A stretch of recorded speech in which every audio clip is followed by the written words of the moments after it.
Tinakbuhan ng nama dahil may Galdao, may this event serve as a reminder of the importance of maintaining compliance with the community laws, morals, and principles. The fight against illegal drugs dito sa Ciudad Mayor is not fought only on the streets. A critical part of it happens in conference rooms like this, where barangay officials, police, religious leaders, and community representatives sit together for the deliberation and validation phase of the Barangay Drug Clearing Program. This process led by the Philippine Drug Enforcement Agency and the Department of the Interior Local Government is more than paperwork.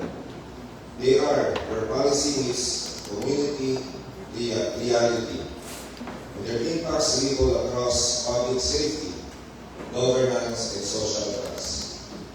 May importante na mag-declare na drug clear, iba barangay kayo.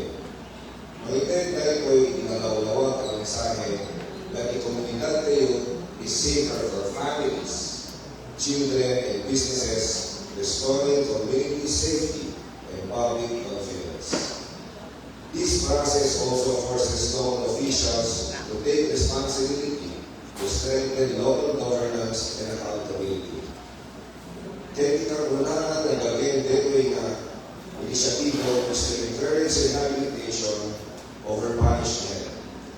May pasigurado na Gateway na Taiwan will give access to livelihood training, counseling, and health services to all our clients.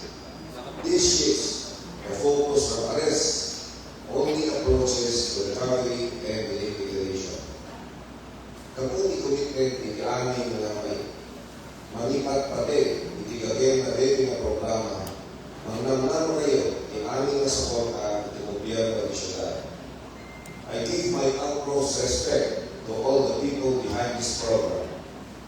Kagawin sakripisyo kaya nananos ni aming na makibindulit tatlong hektar ititsansa ng ito'y nakalugaran kayo na mga turong itinasaya at ibibiyag itunggal mesa del mesa. The city government will always be in service to look after the welfare of all our vendors, no matter what mistakes in life they have gone through. Clearing the barangay of drugs is not just about removing